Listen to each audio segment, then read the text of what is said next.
All right. Well, looks like we have a dozen or so people. Thank you, everybody, for showing up. I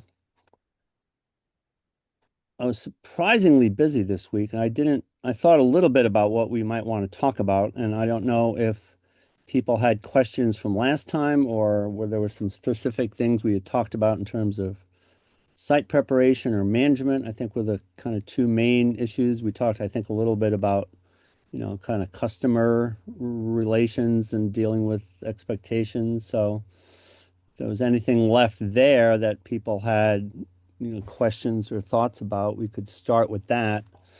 Um, I had a few things I wanted to just share with folks if, you know, afterward, but we can start there if anybody had something. Lolly, I guess. Am I I saying your had, name right?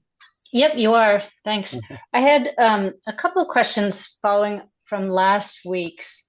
Um, and one was, there was some talk about seeding versus using plugs or potted plants. And I guess the question I have is, if budget isn't an issue, if there's an option to use plugs instead of seeding, is there any reason to go with, is there any benefit to using seeds other than the lower cost? So you're saying if budget is not an issue, right? Right, right. Um, uh,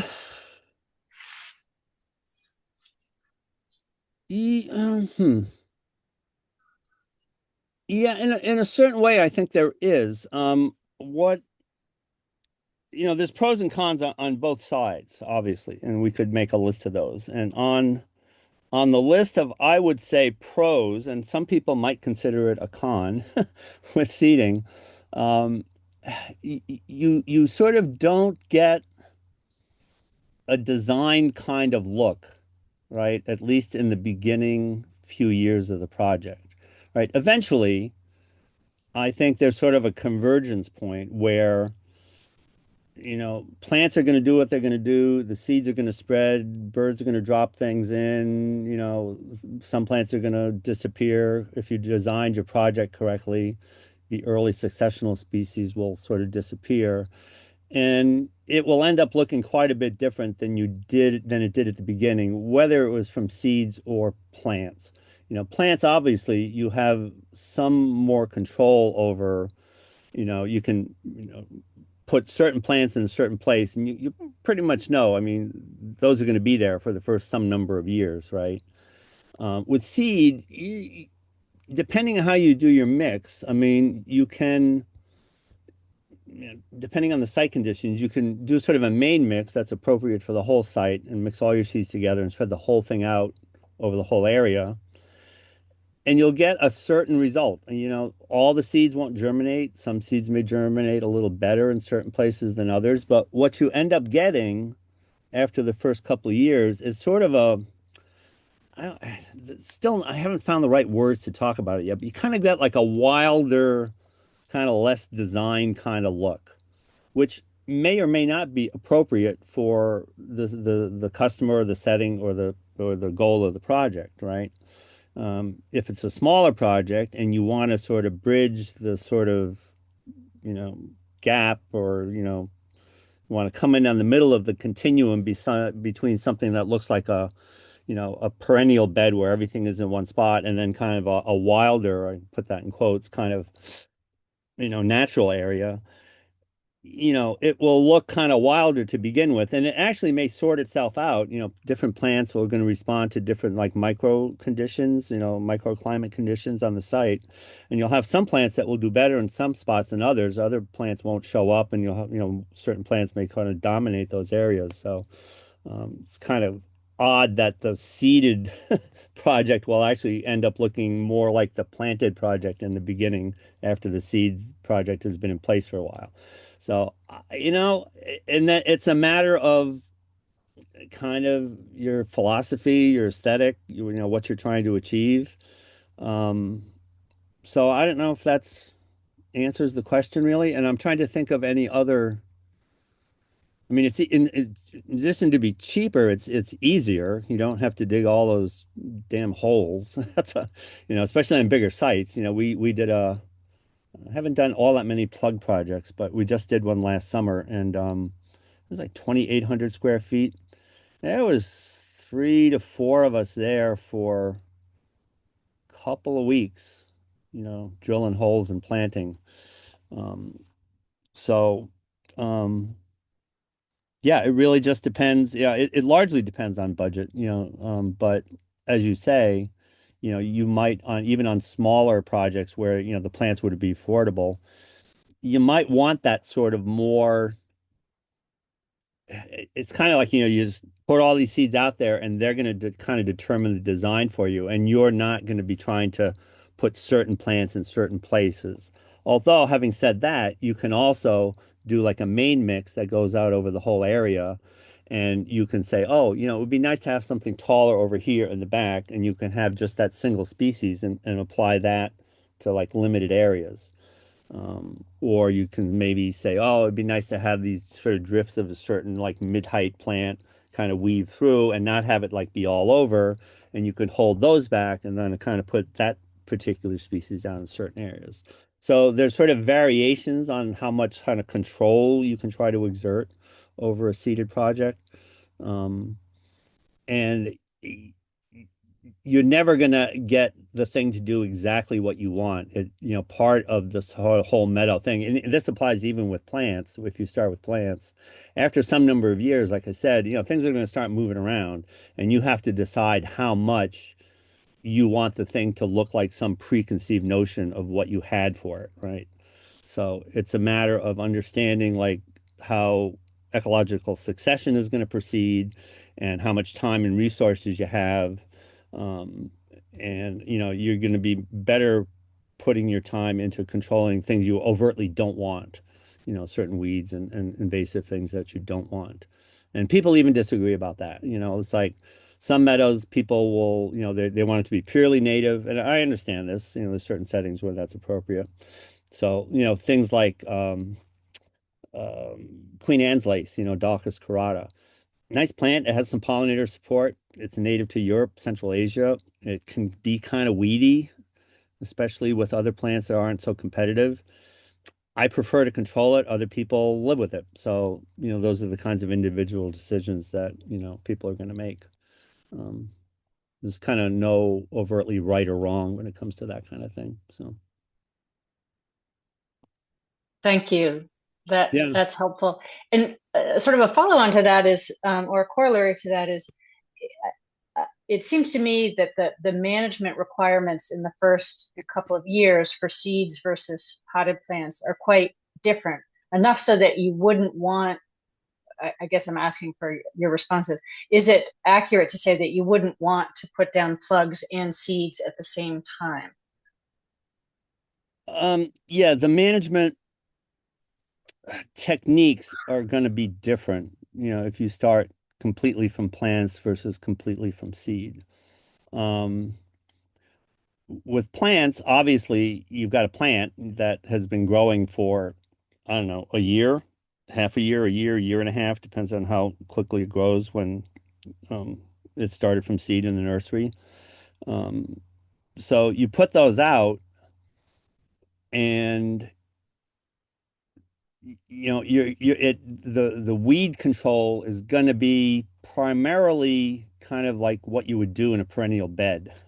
Because with the seeded project, right, you put the seed out. We just did a bunch of dormant seedings like last fall, and into the winter actually. It was kind of late. Um, and things aren't even going to start to germinate until April, very early things in May. And you go out in June and most stuff will be up by then, but they're going to be little tiny 1 or 2 inch high things, until the summer. Um, and in the meantime, the cool season weeds, even before the natives germinate, they're going to germinate earlier and they grow faster. Most of the things we consider weeds, they sort of they're what they'll call ruderal, ruderal, ruderal species. They're the pioneers. They grow fast, occupy the space, produce a whole bunch of seed, kind of live fast, die young. They're mostly annuals. They don't last very long in a mixed planting. But if you don't control them, they reseed, they shade out the plant you want. But with the seeded meadow, you can go in and just mow those. You can mow them initially, like with a mower, just raise the deck up, and you'll be going over the heads of all the little small, native plants, which grow very slowly, and you won't hurt them. And then later on in the season, you can go out with a string trimmer and kind of adjust the height that you're cutting and still cut the heads off of any weeds that germinate later on. And if you clip the top of a, black-eyed Susie or the faster growing things in your mix, in your design mix, you're not really going to hurt them. They're going to come back. Um, so imagine now that you've planted, a whole bunch of plants in the spring, and the simple act of planting, you may as well have tilled the ground for how much ground soil disturbance you're going to get, because every single hole you're bringing up seeds for the depth of that hole, even for a plug, like 4 or 5 inches deep. All those seeds that were 3 inches below the surface that would not have germinated are now sitting on the surface and going to germinate. And you're putting in plants like, one per square foot roughly on the average when you're doing these things. So that's a lot of soil disturbance, and that's a lot of seed coming up to the surface of plants that you don't probably want in your meadow. So how do you control those, right? If they're growing in between all of these little teeny tiny plugs, your options are kind of limited. It's maybe one of the bigger disadvantages in plugged meadows is that the weed control becomes trickier and more time consuming. Yeah, the plants give you a jump on things, and if you can control the weeds, they'll come in faster. So you have to concentrate on very early in the process not to let any of those annuals, and there may be things that aren't annual that you want to get out of there. So you're kind of reduced to, some of them may grow fast enough. You can still, manage them in the way that you would as I described for a seeded meadow, but you may also have to go in and either tip your string trimmer on the side or just go in and hand weed them like you would a sort of a traditional perennial bed. The sort of flip side of that is that, once the soil warms up and your plugs start growing, they get going pretty quick. By the end of the first season, they're, 2/3 of the way to being mature, and then they start shading out, the plants that are in between on the ground, and they get shaded out. They can't germinate. They start getting out competed. So if you can get through that first year, and be kind of obsessive about the weed control, it's not something you can say, we'll do it later, because once you get behind in it, you're kind of screwed, and it's hard to catch up. But if you can be obsessive for the first year, less so the second, less so the third, you're kind of a little bit out of the woods after that. So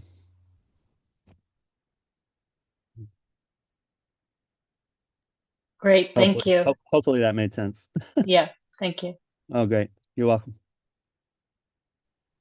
And the one Um, that you just mentioned that you're doing with the plugs, the large one, or you just recently did? large is it's kind of medium size in terms of what we've done. I'd say I think it's just shy of 3,000 square feet, if I'm remembering off the top of my head. Yeah. So why did you choose to do that? Why did I choose to do? Do it in plugs.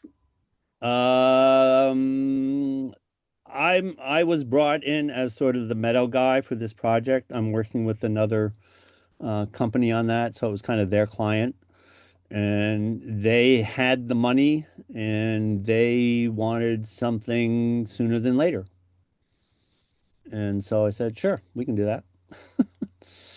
It's kind of that simple. Um, and also, having seen the site a little bit, it was on a slope, and it didn't look bad enough to get significant washout, but we had a little bit of trouble in one area. We had some like concentrated, heavy rains um, after we put the thing in, and there was no easy way to sort of deal with it. Yeah, it didn't look bad enough in the beginning, like when they did the site prep and the grading.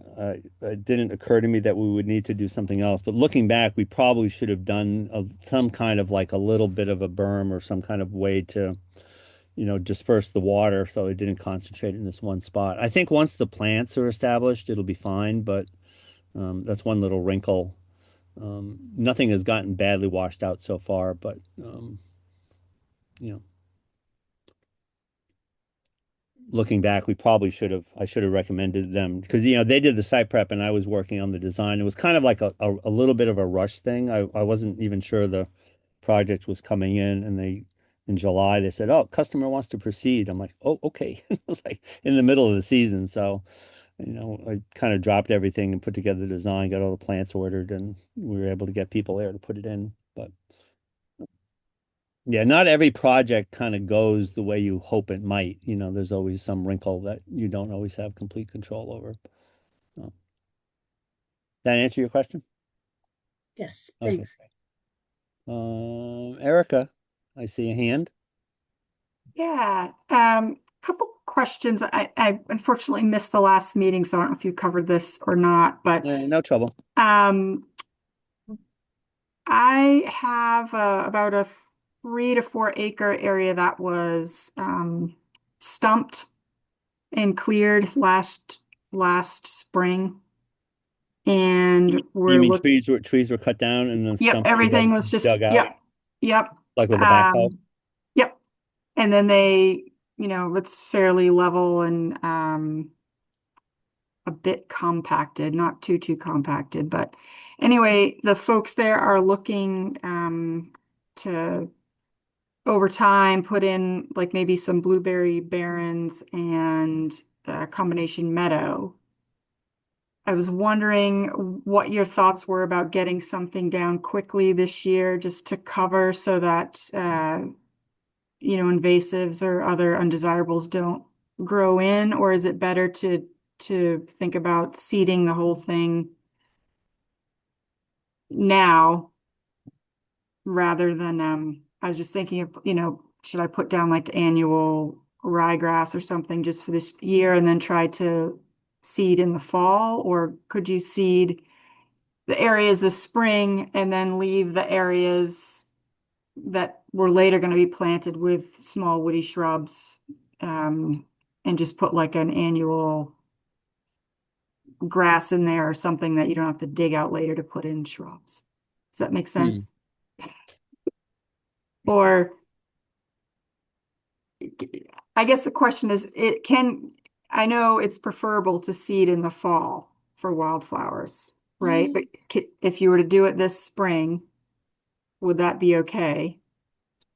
In an area that's recently disturbed, Last year, it's been a year, almost a year. Or would it be better to just wait a whole year? when And did they when did they do the not clearing? let's see, not the fall we just had, but the one prior, the one before that, So fall of 24. 24. Yeah. It's a big loaded question. I So understand. what happened on the site last year? Nothing. It's just there. And there were some, I mean, it was pretty barren. There wasn't much growing in. There were some asters and goldenrod that had come in. Hmm. Um, but that was kind of it. It was pretty stripped. Hmm. There looks like there is still some soil, a little bit of soil, but there's not really much going on there. Hmm. What was it primarily wooded or was it just like Yes. Yep. so it was Yep. like It was it wasn't mostly, just sort of an occasional tree here and there. It was like no, it was a pretty lot of trees. hardwood, Yeah. forested hardwoods. Yeah. And it's kind of down to subsoil, you say, more or Yeah. less? Yeah. Well, that actually kind of bodes kind of pretty well for meadow plants. Yeah, I mean, at this point, if you would expect the first real flush of weed growth to have happened last year, right? So I'm wondering why that didn't happen. You said there wasn't that much stuff showing itself. Um, yeah, I mean, normally, if you've seen that for sure, and it's like, geez, we got pretty low weed pressure, then yeah, you might be able to move to seeding. Were those plants controlled in any way, or they just kind of grew and did their thing and I seeded? don't think so. I think it was just sort of left to let go. And then Yeah. I had visited last fall and there were quite a bit of asters and like I said, some goldenrod. Do you know which Um, species of goldenrod? I don't Yeah.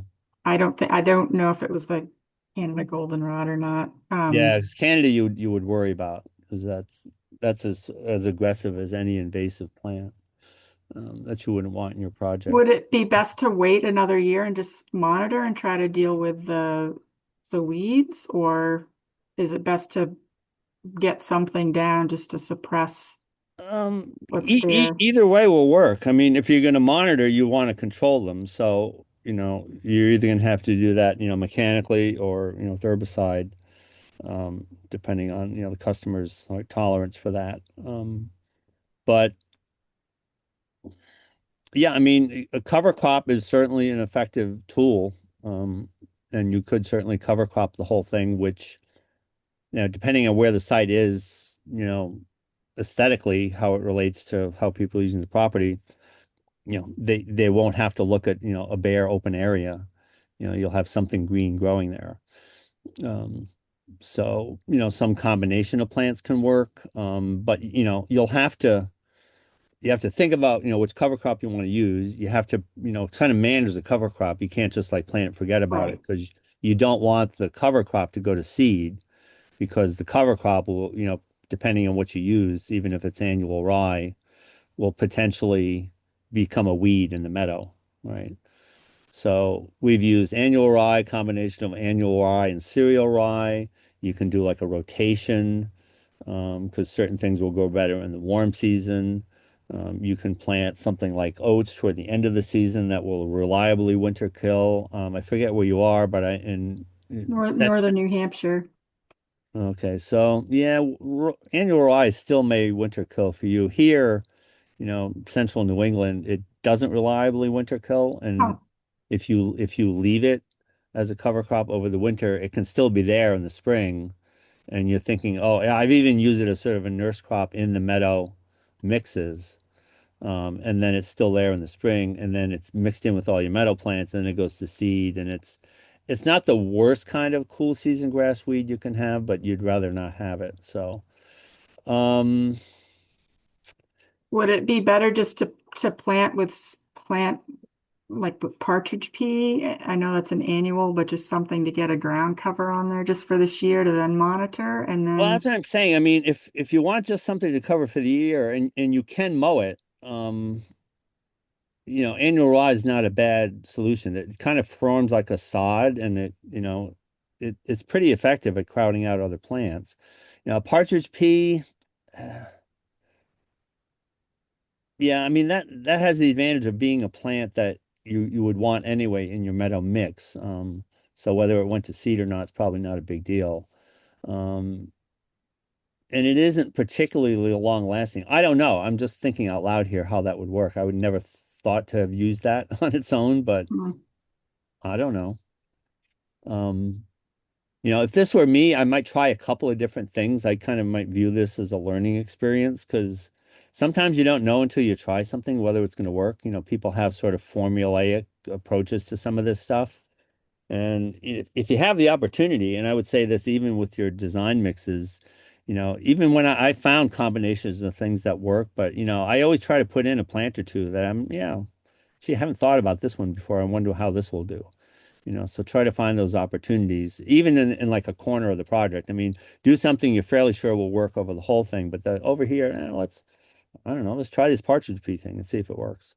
So, um, yeah, hoping that's not dodging the answer too much, but it's hard to give like specific answers when you actually can't see the site and you kind of don't have all the information. But um, yeah, and if you wanted to talk more about cover crops, we could set up something I'm trying to figure out which discussion platform we're going to go with, but I can put some information up in there. There's different combinations of things you can use that, do better at certain times of the year than others.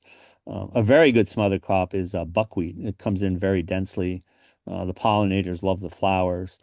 But then it's kind of a warm season thing. You would use it in the middle of the season. But then you have to be sure not to let it go to seed because that can be kind of weedy if it seeds into your the area and it stays there after you put down the meadow seed. yeah. Oh, okay, thank you. That's Okay. helpful. And Hopefully it was a little maybe helpful. Yeah, I feel like yeah, didn't really Maybe. answer it, but Well, maybe we can have some more discussion on that yeah, at some yeah, point. we'll keep Yeah. it going. So, Marcy, I see Marcy's hand. Yeah, I was a little confused by what you just said in your answer about the ryegrass, because if she was if she wanted to do that to just have some kind of control over the situation right now, and you said that it can make a really dense cover, what does she do when she wants to go actually seeding, or the next step with? Yeah, I should. The thought occurred to me, and I realized I didn't say it. But yeah, you have to. Whatever you use for the cover crop, you'll eventually have to get rid of it if you want to start your project from seed. Well, no matter how you want to start your project, seed or plants, you have to get rid of the cover crop. The cover crop is there temporarily to, smother and prevent, germination, growth of weeds that you don't want. And then after it's done its job, you need to get back to bare soil if you're going to seed, right? Well, what So about drilling in? I mean, is there, like, I was talking to somebody who's working on some meadow stuff in our park, county parks, and he said they got, I don't know what machine that they got, but they have existing meadow that they're yeah. trying to improve, and so they drilled in the seed with this equipment. And I don't really have any idea how much this thing costs. I mean, I guess it goes on the back of a tractor or something. Yeah, there are seed drills of different types with bins for different, the seeds are sorted by size and you put them in and there's like a little physically a little drill that comes down. There's a tube that carries the seed down from the bin into the little hole that's made. And sometimes there's like a little back drag kind of flap that follows along and kind of covers those like very lightly with soil. So yeah, those are pulled behind typically some kind of a tractor, different size tractor, depending on the size of the drill and the size of the project. You're typically not going to hire one of those unless you're doing like multi-acre projects. And you need an operator that knows how to calibrate them and operate it. Um, they're kind of designed for bigger, like I said, bigger multi-acre projects. So Uh, there isn't a way for on small projects to go in to sort of a halfway meadow and work with it by drilling in seeds in some fashion. I mean, you'd really have to have that kind of equipment. well, even with that kind of equipment, think I think you need to have like bare soil. I'm not sure that they work with any kind of vegetation already in place. Um, depending on what's mainly growing in your sort of existing meadow, I mean, and depending on how dense that cover is, I mean, you could certainly just broadcast some seed into that and you'll get some level of germination and you'll be able to diversify that meadow or whatever you want to call it. But with situations where a lot of these sort of old fields are old sort of forage grasses, which are mostly cool season grasses, which are pretty aggressive. I see unwanted cool season grass on my meadow, and I get concerned because it's one of the more aggressive things you can have in a meadow that you don't want that crowds out other things, especially if they're rhizomatous.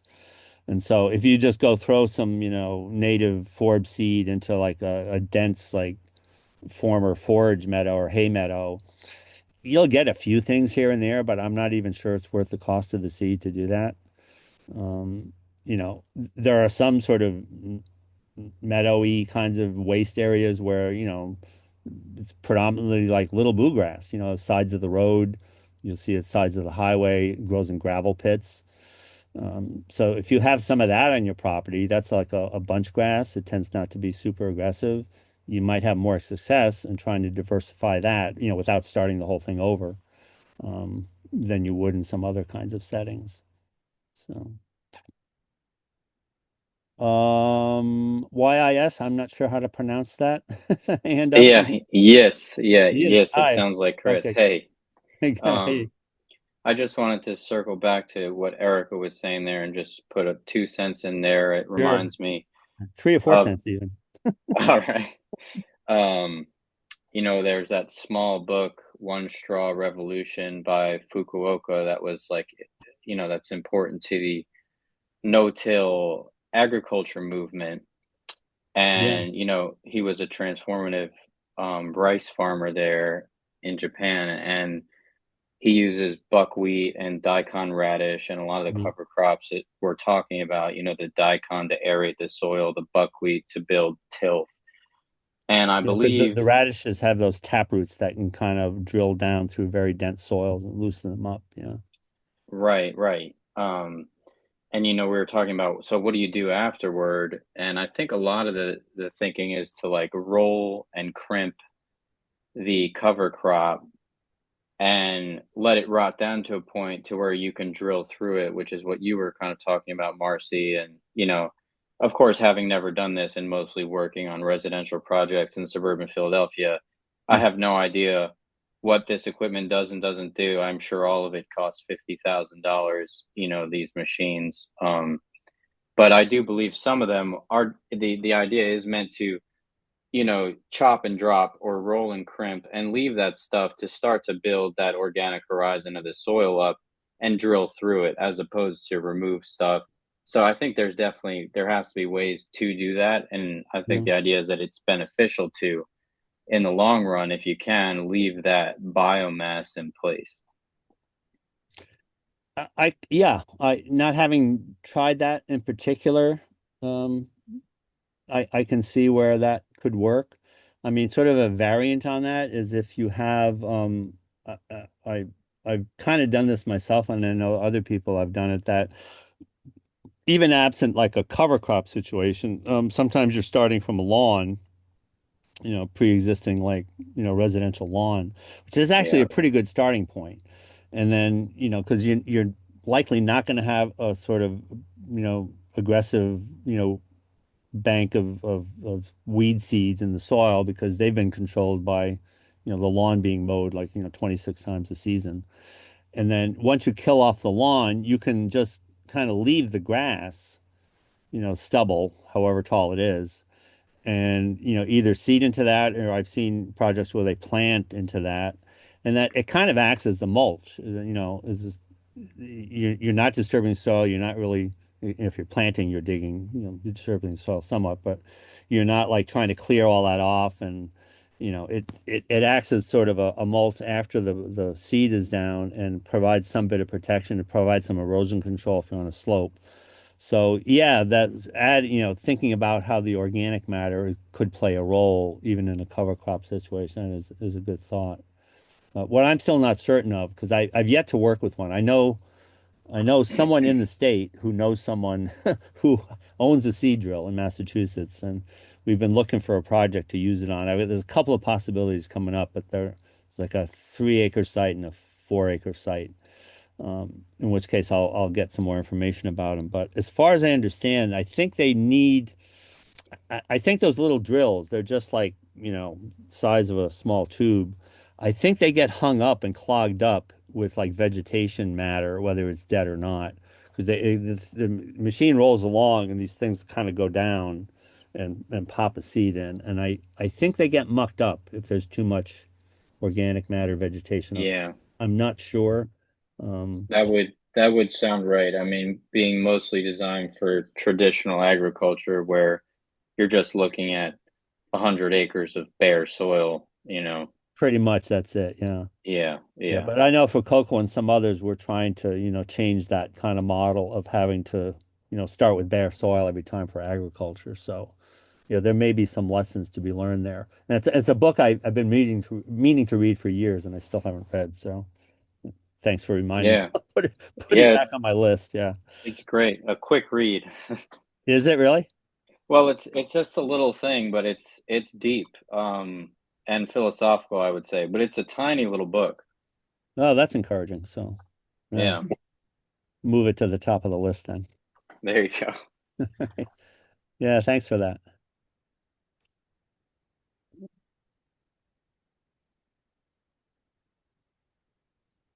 Any other questions people have at the top of their mind or?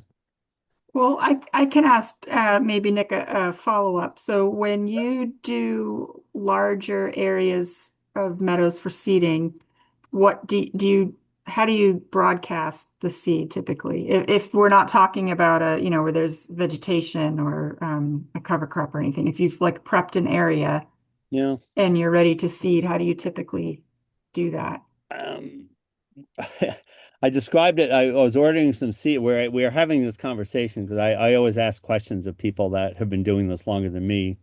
And, the people at Prairie Moon have a fair amount of experience, and I get, a fair amount of my seed there.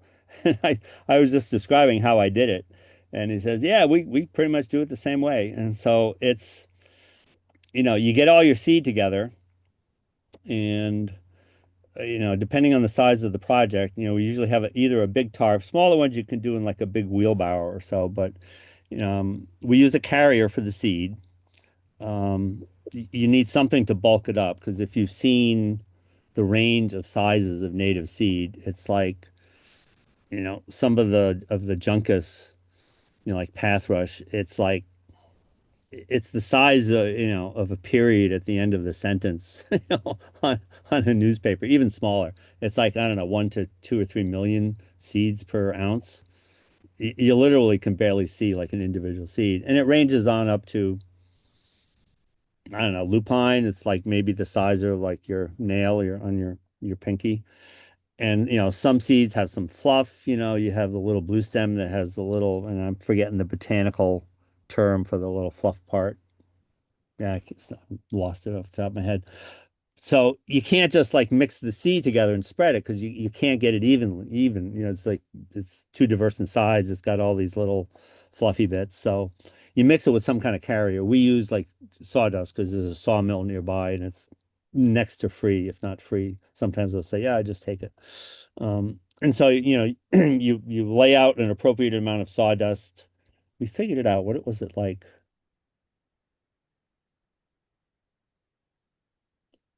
I say I can't remember off the top of my head. We had like, is it 10 buckets per acre or 12 buckets? 5 gallon pail. So we mix the seed into the sawdust, turn it so it's sort of evenly mixed.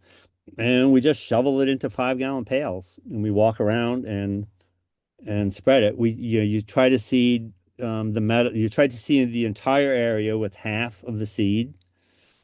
So you see how your rate is going and you kind of calibrate as you're going so you can kind of get to the end.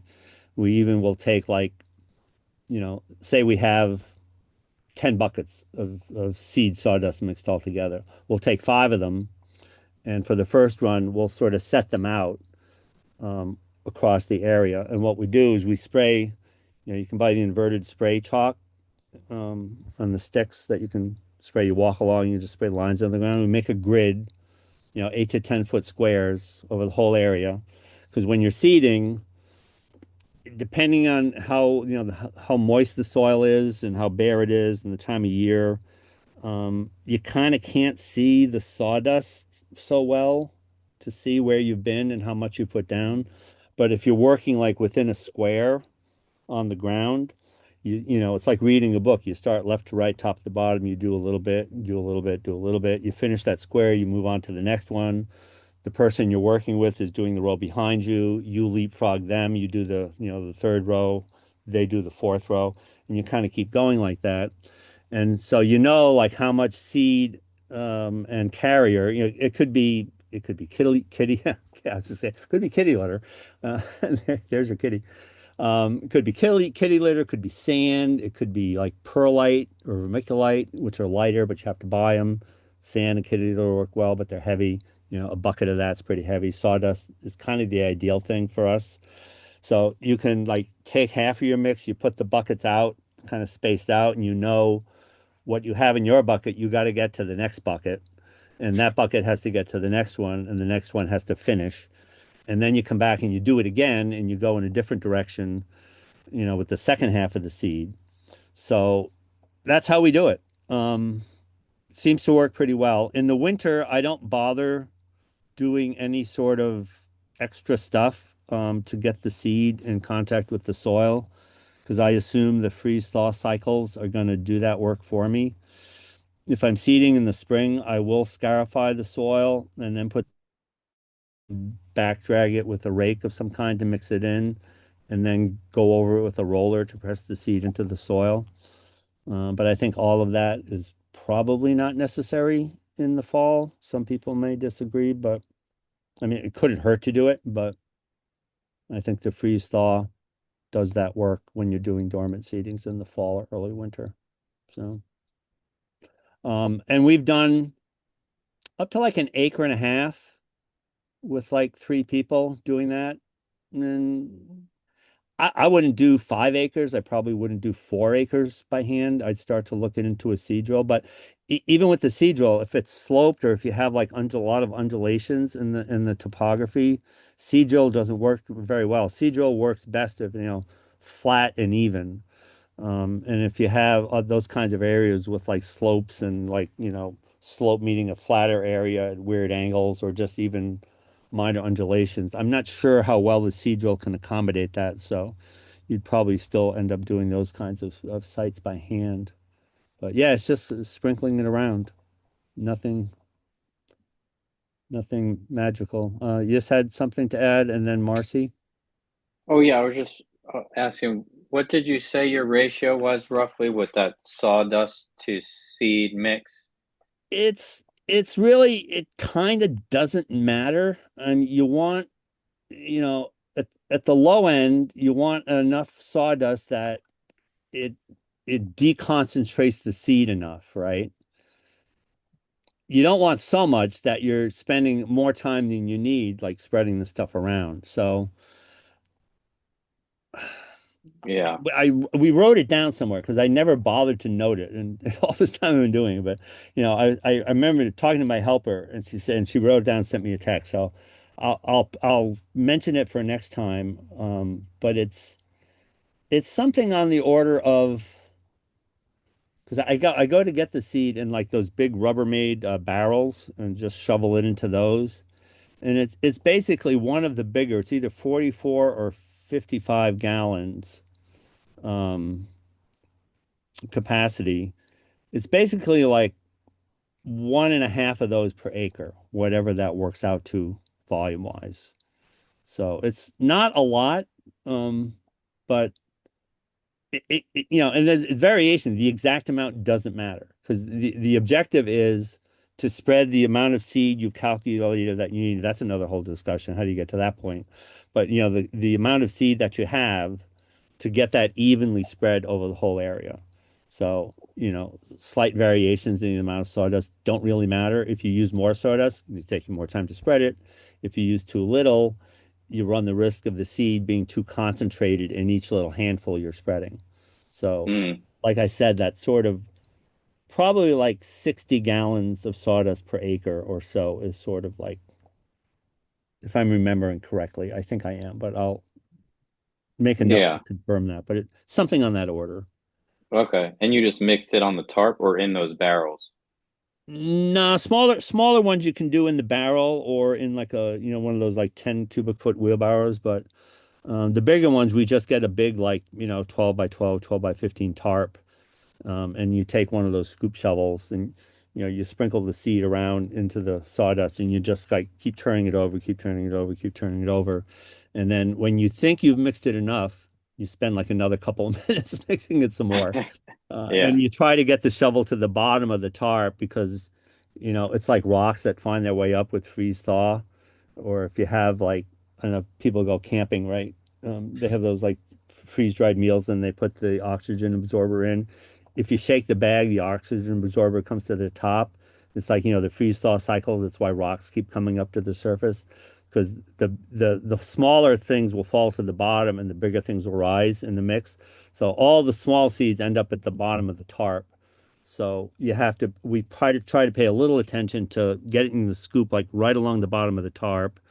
And then when we're kind of shoveling off like what's left, we try to distribute it between the buckets so that we don't end up with concentrations of the really small seeds in any one area. And you don't have complete control of that. And part of maybe what makes the meadow kind of work is that it's maybe not completely even and homogeneous. Like maybe you do end up some areas that are a little more concentrated, and that can kind of add to the interest of the project because it's not like a totally homogeneous thing. There may be some way on bigger projects to do a better mixing job. I don't know what they are, but I've talked to other people and said, yeah, that's how we do it. And they do make, and if you don't want to do by hand, and I have no experience with these, but who sells them? One of the places who makes the seed drills, they're out of the Midwest. Oh, I'm brain farting on the name. There's Brilliant, and there's another company that makes the drills, Truax. They also make a couple of gizmos that it's basically a receptacle, like a bucket, and I think it's like a canvas bucket.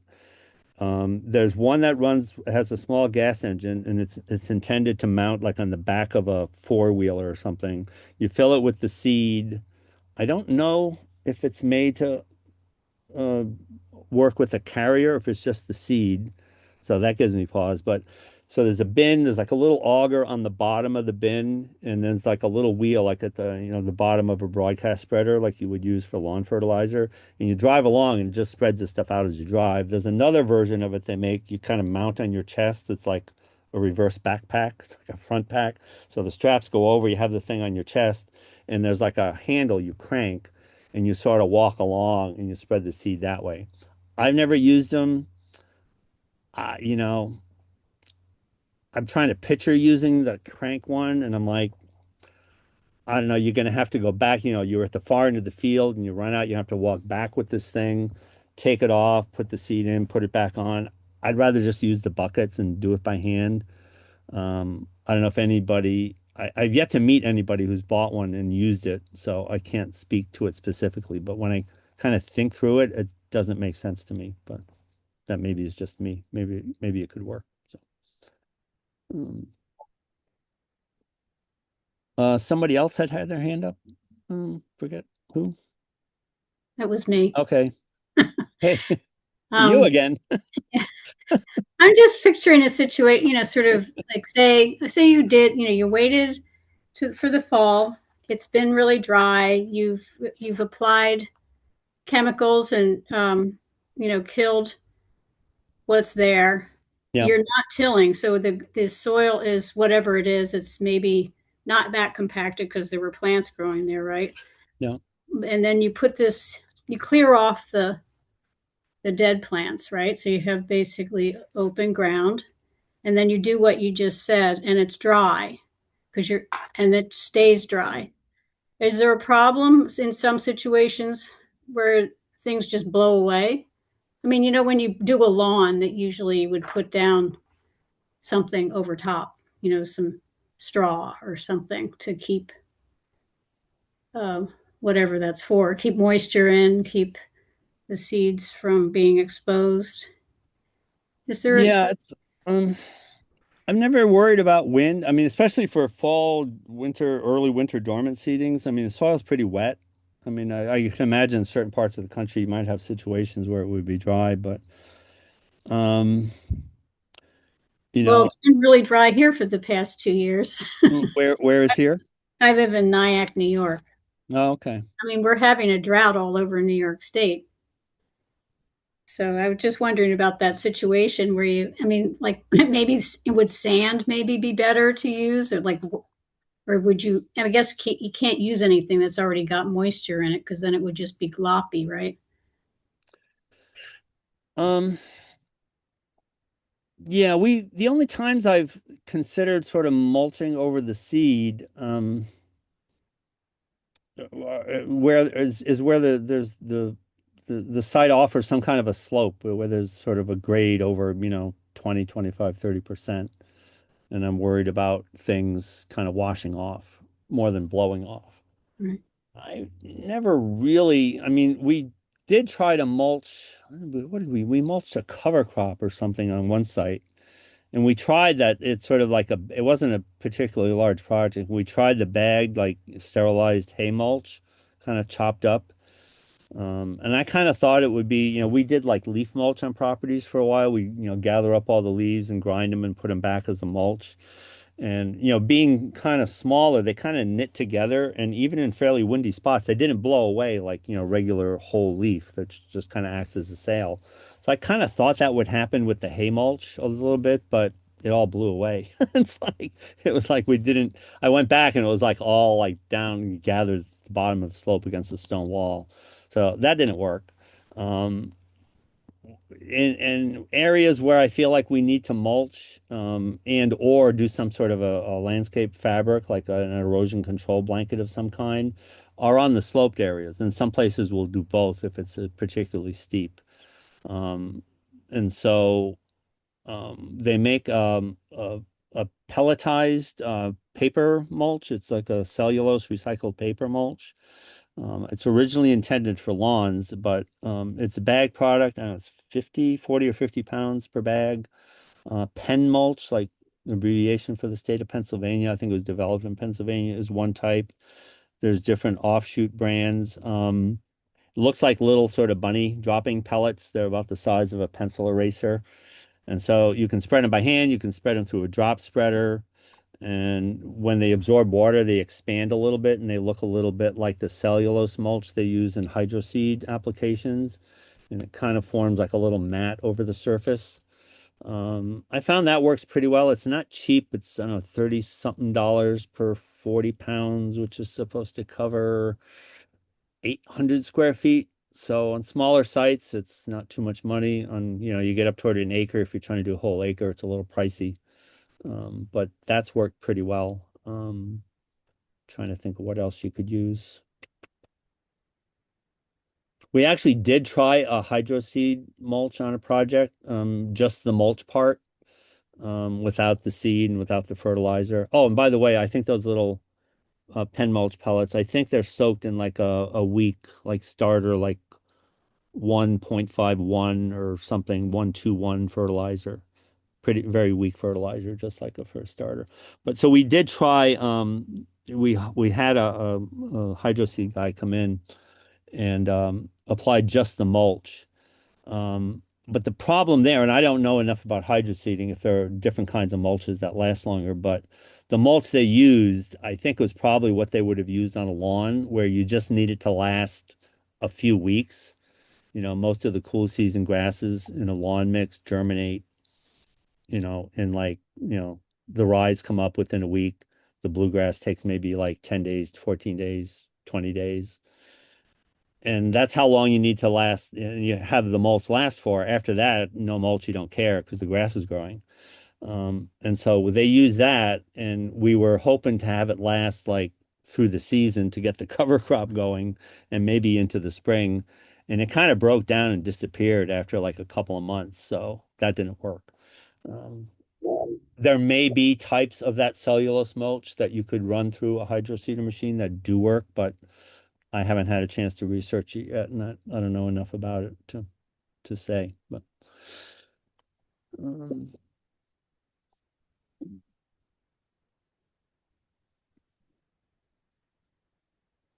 Josh, how you doing?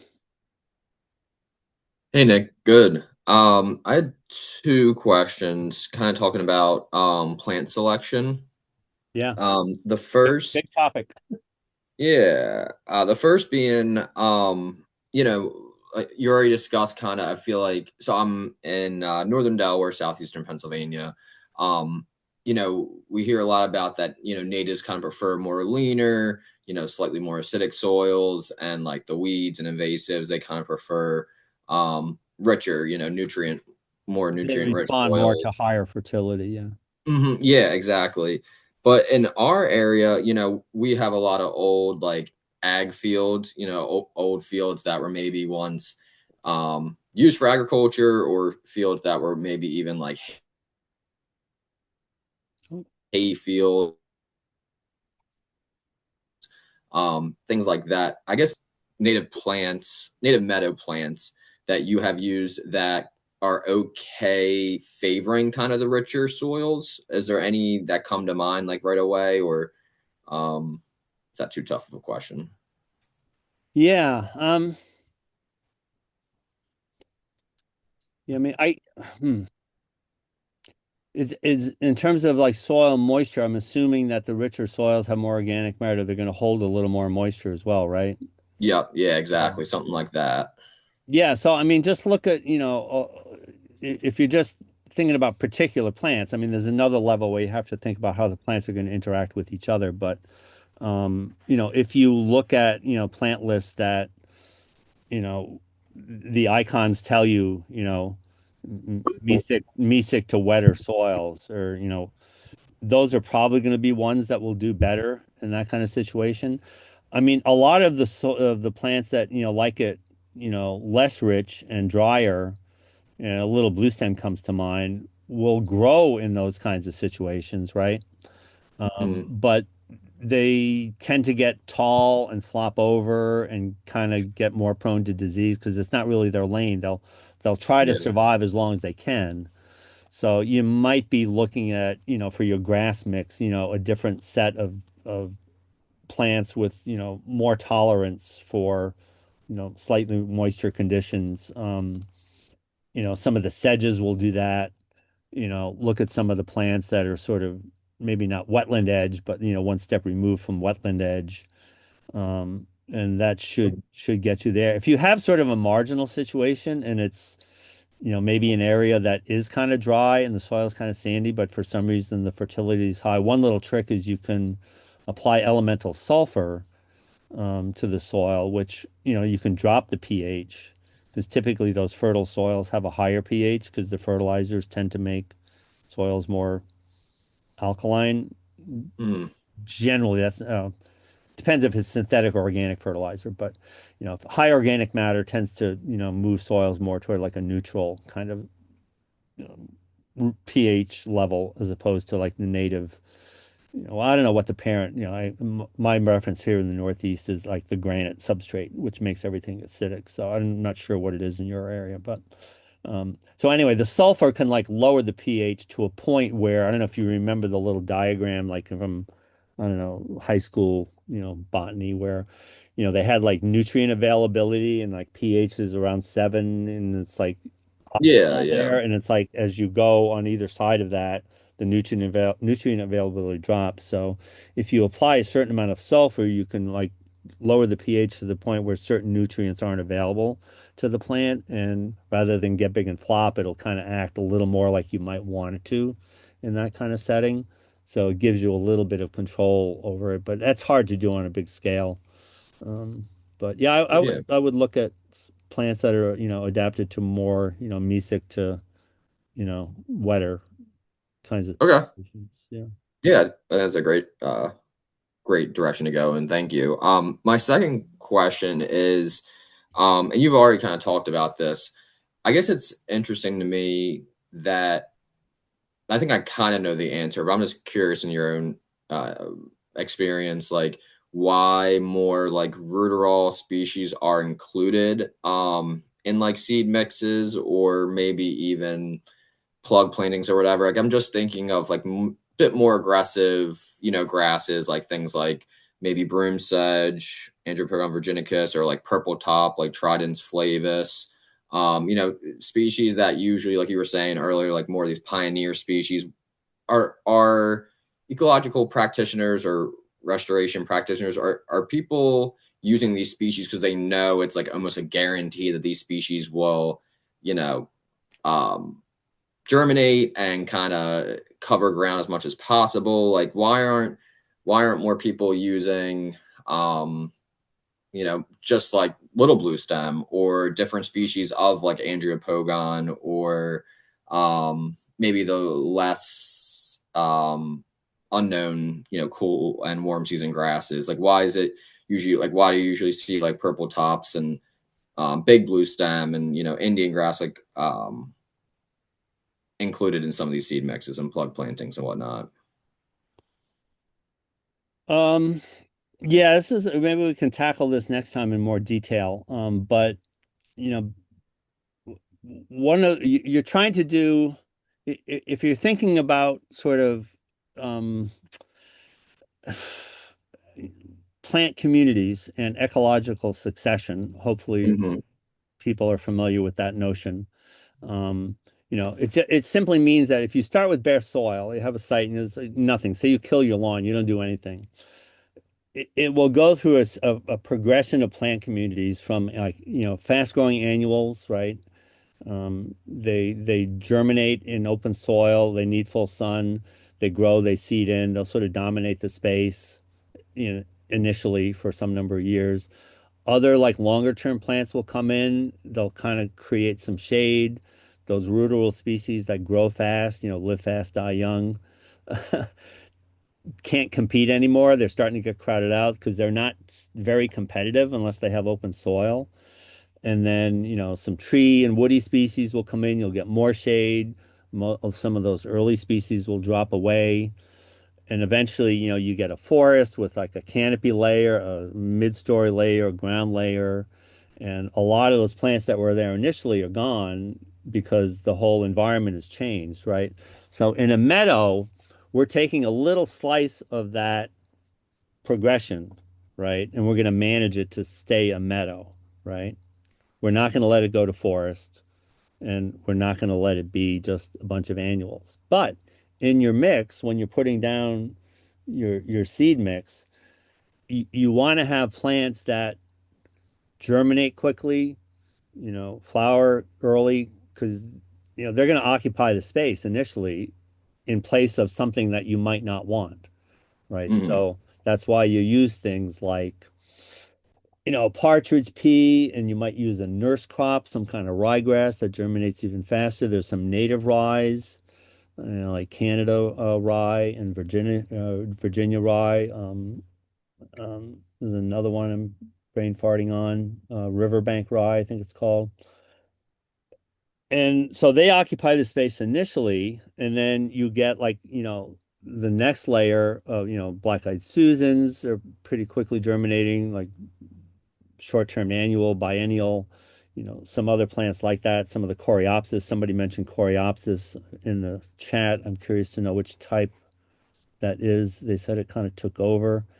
Um, but when I use coreopsis lanceolata, it kind of comes in the first year. It's like an ocean of it. It occupies the space. The other plants in your mix that take longer to get established, they're at that point, they're still like, haven't even matured enough to flower.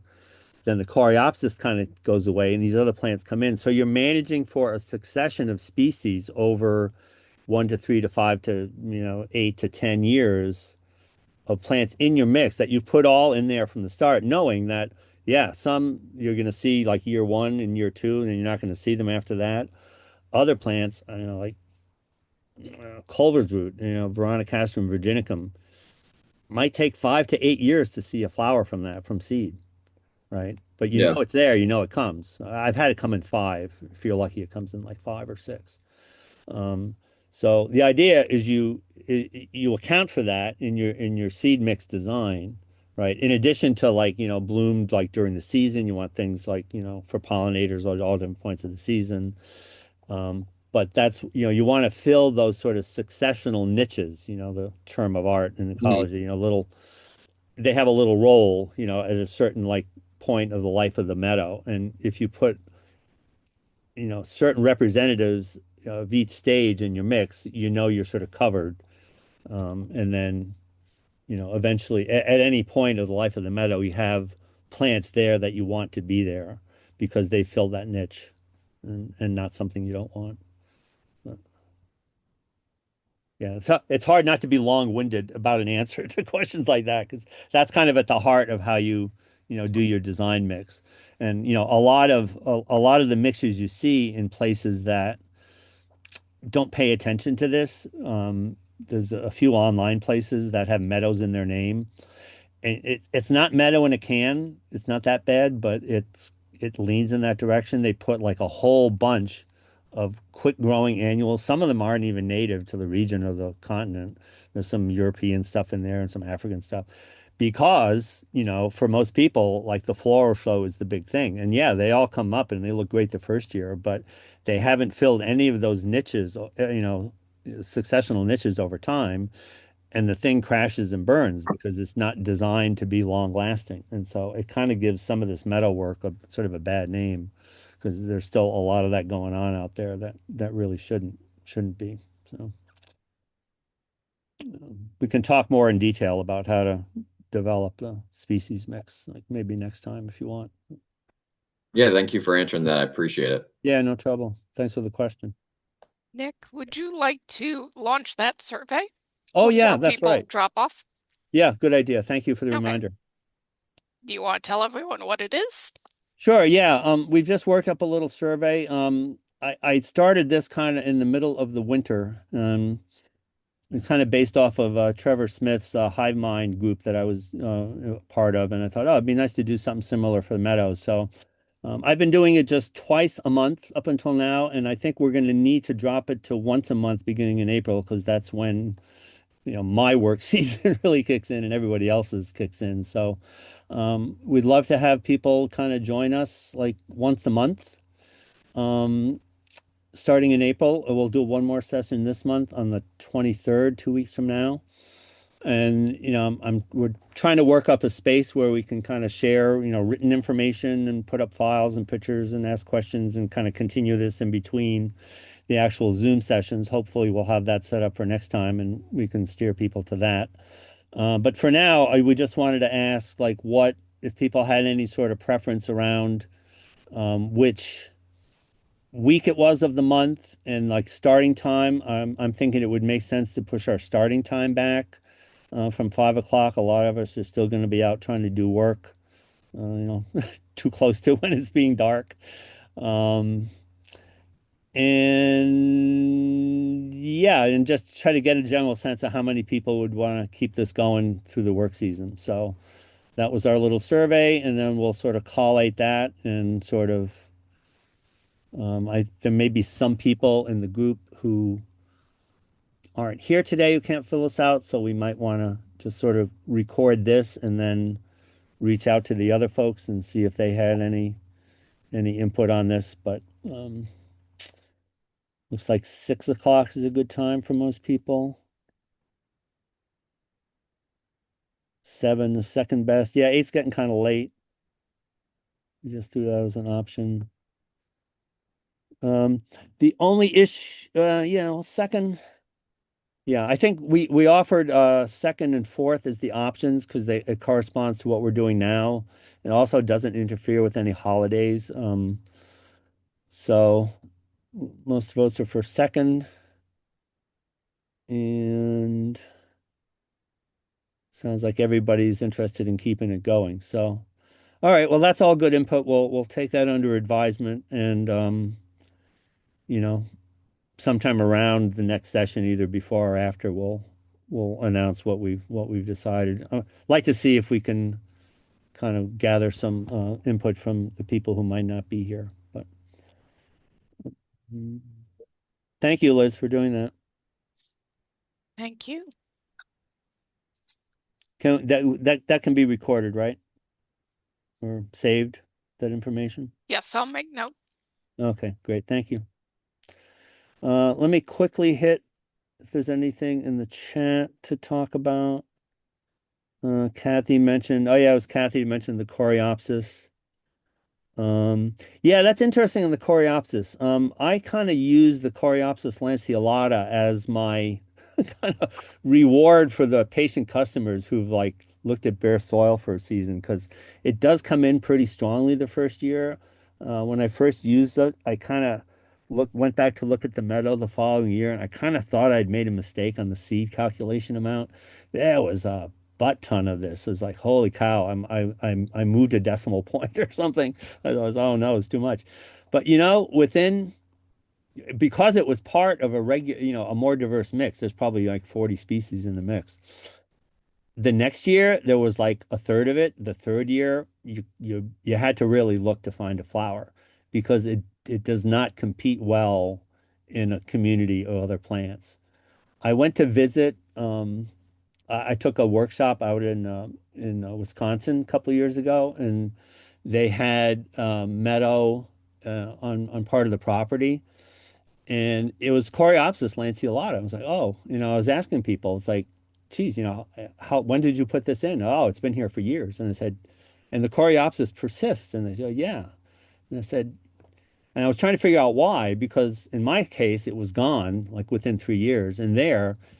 I forget how long they said the meadow was there. It was like 10 or 12 years and it was still there. But I didn't see a lot of other forbs, it was kind of in a grass matrix, and I couldn't figure out what all the grasses were.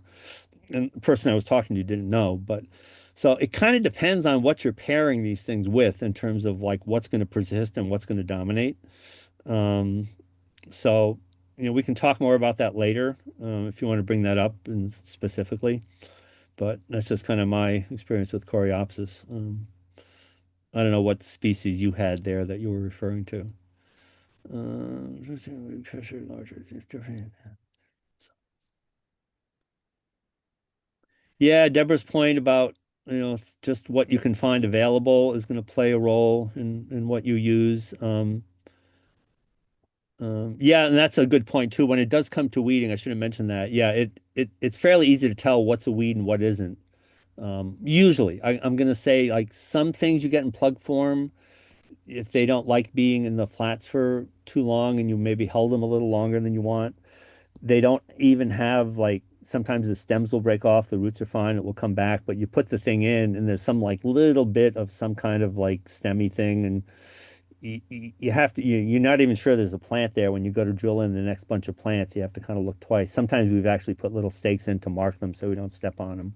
But yeah, by and large, yeah, if the plant is well established and in good shape when you put it in, it is going to be easy to tell, a plug from a weed. So that does make the weeding easier. That's a good point. Doop, doop, doop, doop, doop. Um,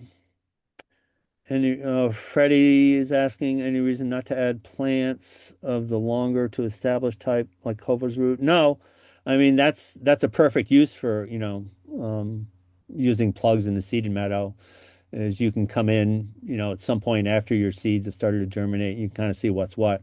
You can go in with a flat of this, a flat of that, like the following year or so, and put those kinds of things in where you want them. Um,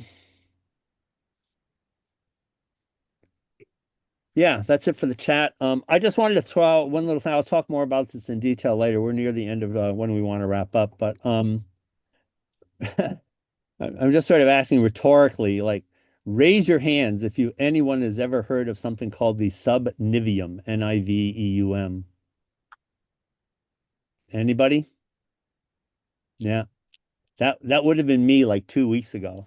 So it turns out the subniveum, and niveum is a variant on the Latin for snow, and some of the Romance languages there, Niev and Nej, and I think Nix, Nix, which is pronounced Nix, I think, is the Latin base that it derives from. So it's the area under the snowpack, subniveum. So when you have like, most of us in the northern tier have seen like a real winter this year. And regardless of how much snow you have, there's an area between the bottom of the snowpack and the top of the soil that isn't snow. There's a little airspace, and it stays at a pretty consistent like 33 degrees Fahrenheit for the whole winter, for as long as that snowpack is there. And it turns out it's a whole little eco zone where all kinds of things happen that don't happen anywhere else in the soil profile in the winter. And I just thought it was fascinating. I forget how I found out about it, but it got me to thinking about dormant seeding. And this is the other thing I learned just prior to the subniveum business, which I'm still kind of researching. But with dormant seeding, I always thought, a main advantage of dormant seeding is that you seed it late in the season after a point where you're fairly sure no seeds are going to germinate, so they won't like start to grow and then be killed off by the winter. So the seed, it's called dormant seeding because the seed would stay dormant until the spring. The winter stratification would act on the forbs to help break dormancy and help them get growing. And you get a better result for the forbs when you dormant seed than you do when you seed them in the spring. And I always thought that any cold was good cold when it came to the cold stratification process for helping the seeds break dormancy.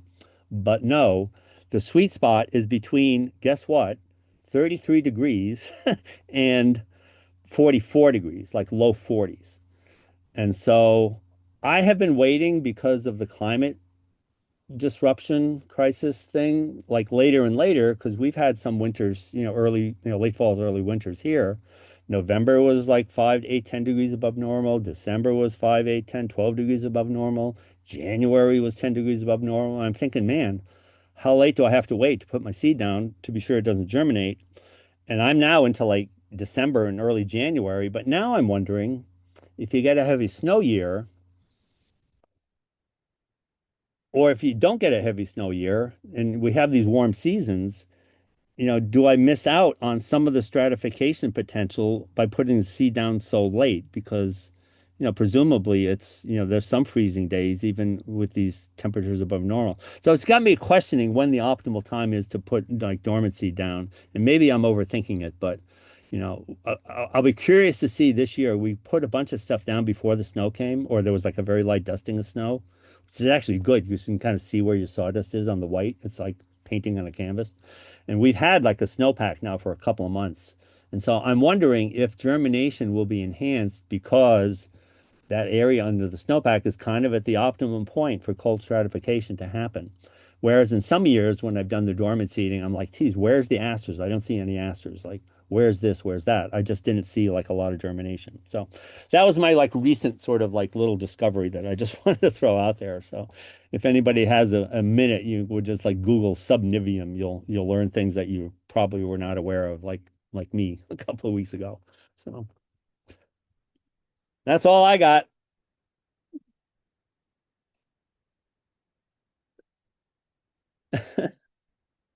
Thanks everybody for coming. I guess we'll call it unless somebody has like one more like burning thing to say, but we're 20 minutes after. We all good? All right. Have a good couple of weeks. See you on the 23rd. Thanks, Bye, Nick. everybody. Have a good night. All right. Talk to our ELA people.